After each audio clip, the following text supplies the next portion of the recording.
going to talk about a growth marketer, what it takes to be a growth marketer, how they think, and the characteristics of a growth marketer. So first and foremost, what's the difference between a growth marketer and just a marketer? Well, a growth marketer is thinking about data. There's a lot of it. There's places you can get it. You need to talk to other teams for it, what have you.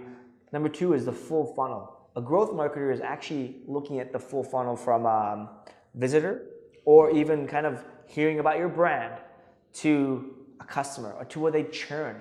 All of that is what a growth marketer looks like or looks at.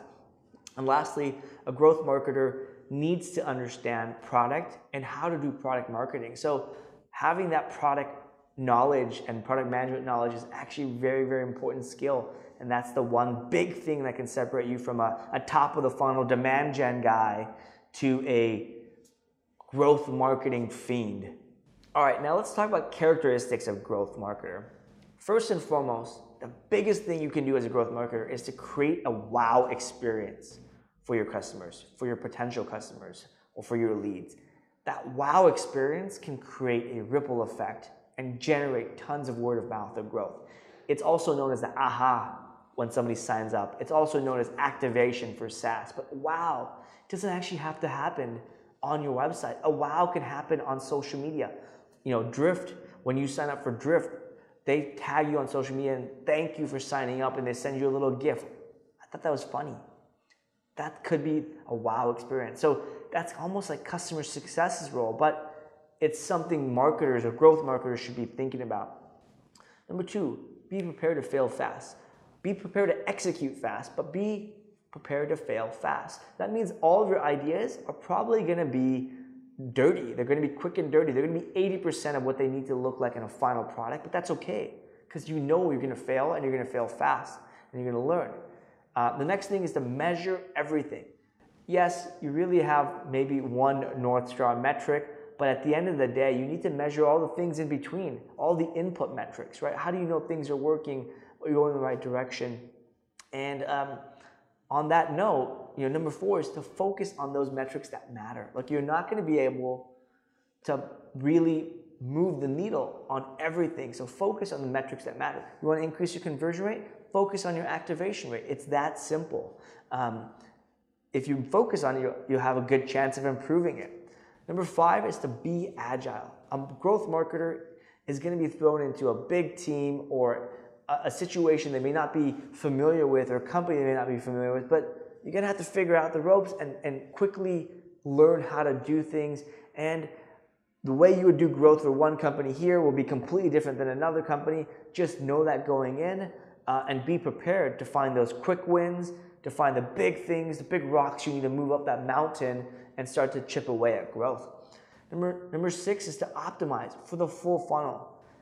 This is something that really defines the difference between a marketer and a growth marketer. Look at the full funnel. Look at the weaknesses and look at the strengths and really fix those weaknesses. And again, it's probably something you need to chip away at. It's probably something you need to work with the sales, the product development team to really get at. And that's, again, having that product knowledge will really help you. Number seven is to prioritize relationships. A growth marketer, especially a really good growth marketer, has connections for different things. So you're not gonna find the key to kind of relationships or solving problems is not to find a person that can help you when you have the problem. It's to already have a relationship with people that you can count on when you have a problem. So always be building relationship. I do this with my Slack channel. I have a Slack channel where everyone I meet over dinners, coffee, conferences, whatever, if they're cool, I like them, they're smart, I'll add them to a Slack channel. The Slack channel, everybody gets value from each other by communicating. I get to talk to people one-on-one. And again, I've learned so much from just hanging out. That's my water cooler. That's my relationships cooler. Number eight is know that brand matters. Branding is still a very important part of what it takes to grow a company. Yeah, it's probably one of those soft and fuzzy metrics, but just keep an eye on it. I monitor my brand mentions on a monthly basis, and I can see them. If I'm doing things right, I can see them go up, or if things are not working, I see them flatline. It's a good measurement of how things are going overall with your company. Never be satisfied.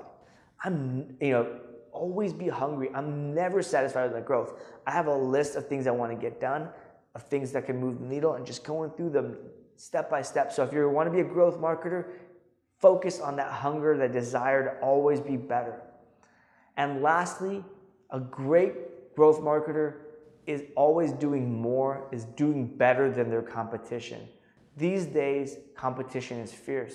These days, industry is saturated, and you probably don't need another marketing tool. You don't need another tool, a SaaS company. There's probably a solution for everything. So everyone's kind of innovating in these micro kind of industries. So you got to look out for your competition. You got to see what they're doing and do better than them. If you are always doing better than your competition, you will win. It's that simple.